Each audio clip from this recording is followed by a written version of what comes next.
De onde procedem guerras e contendas que há entre vós? De onde, senão dos prazeres que militam na vossa carne? Cobiçais e nada tendes, matais e invejais, e nada podeis obter. Viveis a lutar e a fazer guerras. Nada tendes, porque não pedis. Pedis e não recebeis, porque pedis mal, para esbanjardes em vossos prazeres. Tiago 4, 1-3. Esta advertência na carta do apóstolo Tiago refere-se ao grande perigo que há nas petições esdrúxulas e equivocadas, que são dirigidas, em nome de Jesus, a Deus, em oração. Não se apresenta como uma ameaça, mas expõe a sua gravidade para evitar que haja alguma possibilidade de vir a se tornar real pelo poder intrínseco da oração. Trata-se também de uma séria advertência que vem denunciar as más intenções que estão ocultas em nossos corações, quando ousamos fazer determinados pedidos. Orações que, em uma escala mais consistente e mais frequente, podem nos conduzir de pronto às mazelas que o apóstolo denuncia em sua carta. Mortes, contendas, invejas, lutas e guerras, sem outro motivo aparente, senão o de satisfazer obscuros desejos que são incansavelmente condenados em toda a Escritura. Temos como triste exemplo o pedido que os discípulos fizeram a Jesus para que intercedesse junto ao Pai, no intuito de mandar fogo do céu para consumir as cidades samaritanas, que não os receberam bem nas suas viagens missionárias. Este é um subliminar desejo, que além de absurdo, é também malicioso, posto que pede a Deus que suje as mãos em nosso lugar, exercendo juízo imediato a todos os que nos são contrários. Uma reedição flagrante dos salmos de vingança, cujas petições assim se apresentam. Salva-me, Senhor, mas mate o meu inimigo. Existem outros pedidos que são também formulados por meio das nossas orações, porém em uma escala mais branda, mas que nem por isso deixam de ser igualmente absurdos. É muito comum ouvirmos alguém pedir para si porção dobrada do Espírito de Deus, tal como a oração de Eliseu na Antiga Aliança. Sobre o envio do Espírito Santo, a Bíblia é bastante clara na profecia de Joel 2:8 que diz: E acontecerá, depois, que derramarei o meu Espírito sobre toda a carne. Vossos filhos e vossas filhas profetizarão, vossos velhos sonharão, e vossos jovens terão visões. Profecia integralmente cumprida no Pentecostes, não deixando qualquer possibilidade de reivindicarmos porções, uma vez que o texto nos fala claramente em derramamento.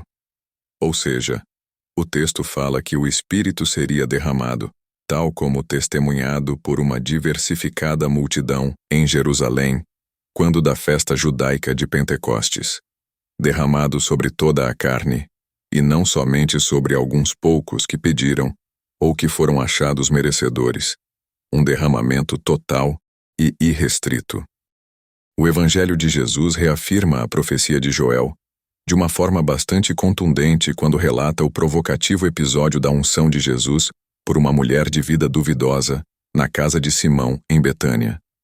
Estando ele em Betânia, reclinado à mesa, em casa de Simão, o leproso, veio uma mulher trazendo um vaso de alabastro com preciosíssimo perfume de nardo puro, e quebrando o alabastro, derramou o bálsamo sobre a cabeça de Jesus. Marcos 14, 3-9. Reparem que o texto fala de um perfume caro, do qual algumas poucas gotas bastariam. É o relato de um derramamento total até a última gota, consumado no ato da quebra do frasco. Fato que inviabiliza qualquer possibilidade de vir a acontecer novamente. Assim como a morte e ressurreição de Cristo reitera a consumação do plano salvífico de Deus em Cristo. Assim, é a matemática de um Deus esbanjador. Quando apenas uma pequena porção basta, ele derrama total e irrestritamente. Então, qual seria o propósito embutido nas orações que contêm pedidos absurdos? Qual seria a necessidade de recebermos mais unção? O derramamento do Espírito não foi suficiente? Qual a urgência da condenação sumária dos adversários? Isto anteciparia a volta de Jesus? Por que desejamos tanto que Jesus antecipe o seu retorno? Estamos convictos de que ele realmente encontrará fé na terra? Seria por cobiça, inveja ou por algo ainda pior? Sabemos bem que estas orações carregam consigo um tom piedoso e que demonstram também uma dose de conveniente humildade.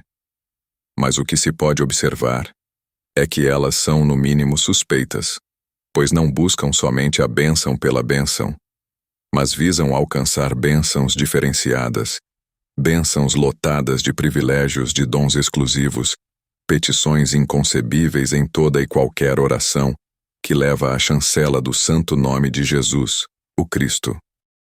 De onde procedem guerras e contendas que há entre vós? De onde, senão dos prazeres que militam na vossa carne? Procedem basicamente de um mal atual que transita em duas direções. Primeiro, porque estes inocentes pedidos, na verdade, são insultos à incorruptível justiça e ao incondicional amor de Deus, que sempre fez brilhar o sol sobre bons e maus e cair a chuva sobre justos e injustos. Por conseguinte, faz-nos cair na tentação de imaginar que somos merecedores. Pior ainda, que somos mais merecedores do que os outros. Que podemos continuar pregando um evangelho que se anuncia pela unidade, ao mesmo tempo em que dissimuladamente almejamos os privilégios diferenciados que estão ocultos nos porões dos nossos corações invejosos e egoístas. Intenções que ficam escancaradas nas diversas divisões e contendas que campeiam livremente no seio da Igreja de Jesus Cristo, se é que ainda por este nome pode ser reconhecida.